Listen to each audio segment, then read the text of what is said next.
Jess was 24 years old, sitting at her kitchen table at 11 o'clock at night, opening her credit card app. She'd been making her minimum payment every single month for 14 months straight. Never missed one, never paid late. She was proud of that, actually. It felt like proof she was handling it. Adulting, being responsible. She opened the balance screen. The number was almost identical to what it was when she started. 14 months of payments, 14 months of being careful, of telling herself she was on top of it. And the debt was basically the same as the day she graduated. She stared at it for a long time. Then she closed the app, opened it again like the number might change, and sat with a feeling she couldn't quite name. Not panic, something more exhausting than panic. The feeling that the game was rigged and she hadn't been told the rules. She wasn't wrong about that. She just didn't know yet which rules she was missing, or that once you understand them, the game is actually winnable. Here's what Jess didn't know, and here's exactly how she got out.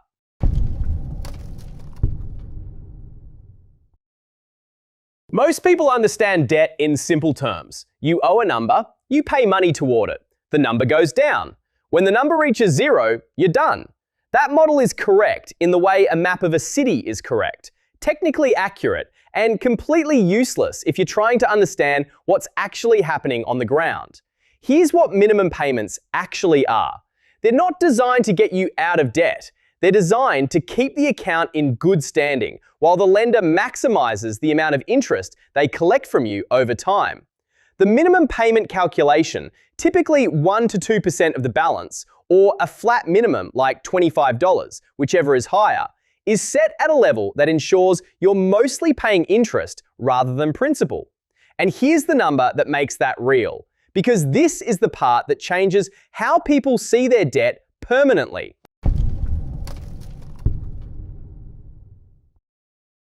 Take $5,000 of credit card debt at a 20% annual interest rate. That's not an extreme number. The current US average credit card rate is above 21% as of 2024, so this is actually conservative. If you pay only the minimum payment on that $5,000 balance every single month, it takes approximately 18 years to pay it off. You'll pay somewhere around $7,000 in interest on top of the original $5,000.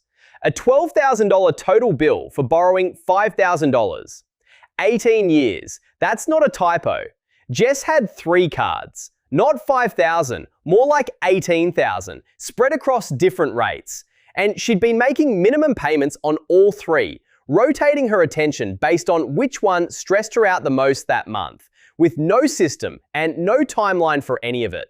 At minimum payments, she was looking at a debt that would follow her into her 40s. Now, here's the thing. There are 2 methods that actually work for getting out of debt. They've been tested, compared, argued about in personal finance circles for years. One of them is mathematically superior. The other one is psychologically superior. And understanding the difference between those 2 things, understanding that they're not the same, is what determines which one you should actually use.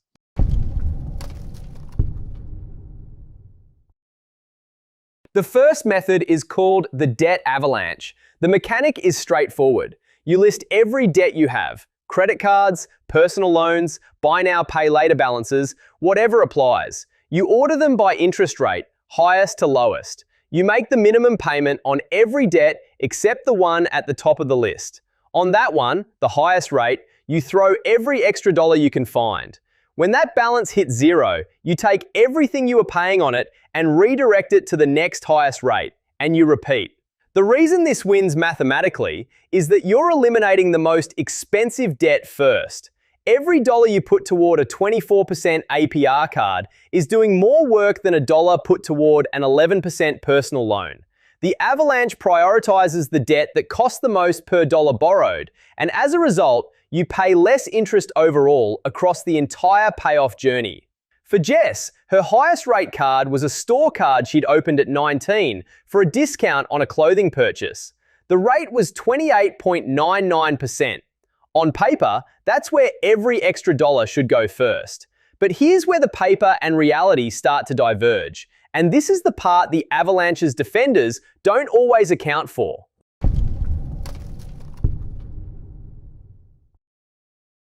A 2012 study out of the Kellogg School of Management looked at how people actually behave when paying down multiple debts, and what they found undermined the Avalanche as the universal answer. People who focused on eliminating smaller balances completely, regardless of interest rate, were significantly more likely to stay with the plan. The act of closing an account, of seeing a balance hit zero, of crossing something off the list entirely, produced a motivation boost that translated into continued behavior.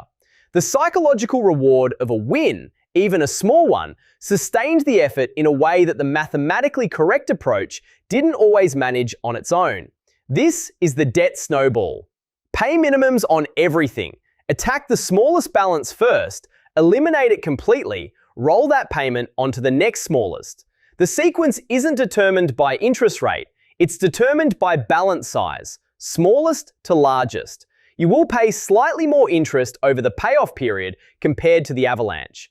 In many cases, the difference is not enormous, especially if the balance sizes roughly correspond to the rate sizes, which they often do. What the snowball provides in exchange for that small premium is momentum. Early wins that make the next step feel achievable rather than theoretical. Here's how to think about which one to use. If you're the kind of person who can lock in on the long game, run the numbers dispassionately, and trust the math to deliver the result years from now without needing visible proof of progress along the way, the Avalanche is your method.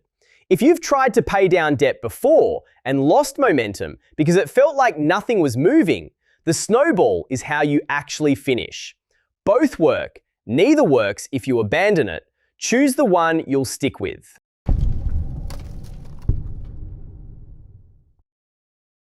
Here's the failure mode that derails more debt payoff plans than any other single thing. New debt. You start the Avalanche or the snowball. You're making real progress. Something comes up. A car repair, a medical bill, an unexpected expense that you genuinely couldn't predict, and it goes on a card. The balance you were chipping away at grows back. The momentum disappears. The plan that was working starts to feel pointless. This is not a discipline problem. This is a structure problem. And the structural fix has a name: the Starter Emergency Fund. Before you attack debt aggressively, most financial frameworks recommend building a small cash buffer, roughly $1,000, that exists specifically to absorb unexpected expenses without sending them to a credit card. It's not a full emergency fund. That's a separate goal for later. It's just enough friction to keep a car repair from undoing months of debt payoff progress. The logic behind building it before attacking debt, even when the debt is expensive, is that without it, you're playing the game on hard mode. Every surprise restarts the cycle. $1,000 in a savings account is the respawn point that keeps a setback from becoming a full reset. Jess didn't have one. When her laptop died 6 months into her payoff attempt, it went on the card she'd just paid down. She was back where she started on that balance, and she stopped trying for almost a year. The emergency fund isn't optional. It's the foundation the whole plan runs on.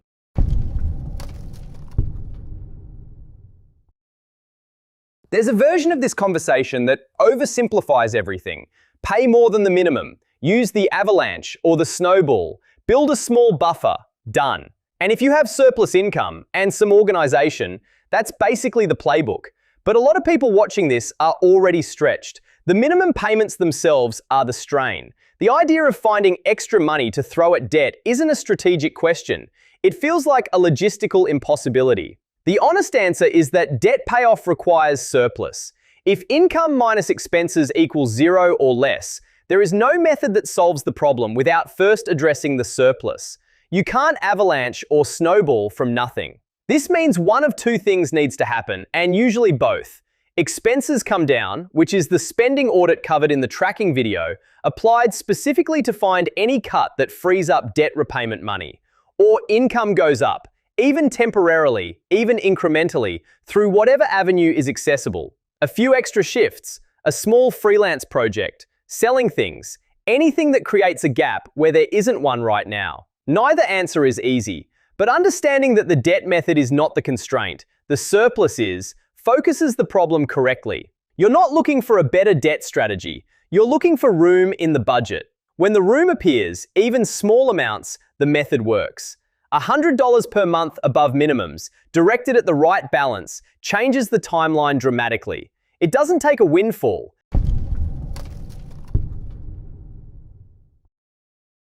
A few things marketed as debt solutions that are worth approaching carefully. Debt consolidation loans. The pitch: take all your high-rate debt and roll it into one lower-rate personal loan. Lower rate, single payment, simpler. This can genuinely work if the rate is actually lower and you don't accumulate new debt on the cards you just cleared. The risk is that people clear the credit card balances with the consolidation loan and then gradually rebuild those balances while still carrying the loan. Net debt goes up. The consolidation didn't solve anything. It just moved the problem and added room to make it worse. Balance transfer cards. A 0% introductory APR offer lets you move a balance and pay no interest for 12 to 18 months. Again, this can work if you have a realistic plan to pay down the balance within the promotional window, and if you don't use the card for new purchases. Miss the window and the deferred interest often hits retroactively. Read the terms before using this. Payday loans, cash advances, and anything in the short-term lending category. The effective APR on these products, when you convert the fees to an annual rate, frequently exceeds 300%.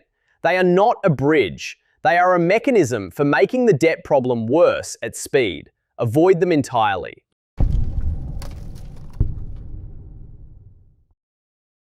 Here's the practical answer for choosing between the two methods.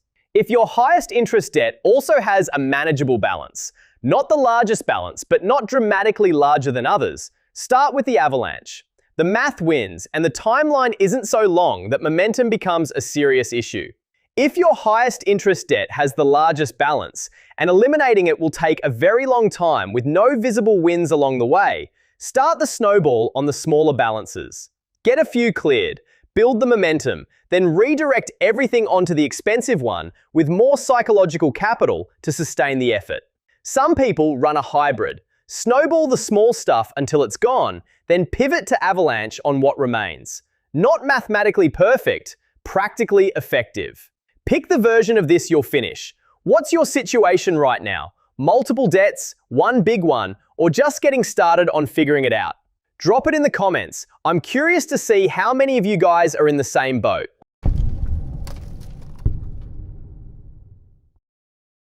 Jess built the $1,000 buffer first. It took her 2 months of cutting things she'd been meaning to cut anyway. She didn't touch it.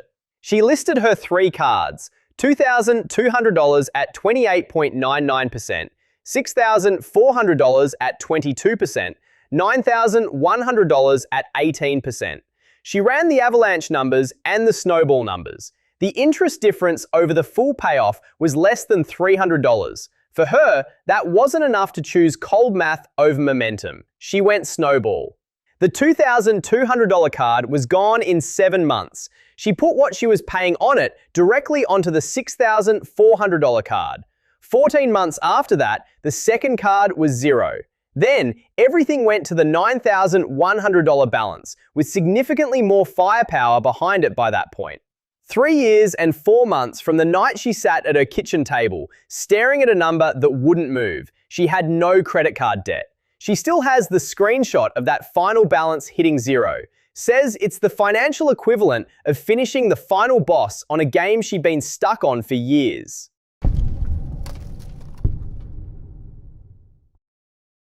If you're carrying debt and you don't have a system yet, here's where to start this week. Not eventually, this week.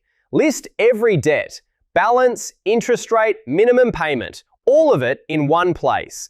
If you've been avoiding looking at the full number, this is the step most people skip, and it's the only step that makes everything else possible. You can't map a route without knowing where you're starting. Build the $1,000 buffer before doing anything else if you don't already have it. Even if the debt is expensive, it protects the plan. Choose Avalanche or Snowball based on your psychology, not on what sounds more impressive. Pick the one you'll finish. Automate the minimum payments on everything so you never miss one. Manual payments get missed. Minimums on autopilot, extra payments toward the target debt on payday every month without requiring a decision. If you want to understand how your spending habits are feeding the debt in the first place, and where the extra payment money might actually come from, the spending tracking video covers that foundation directly. Same system, different application.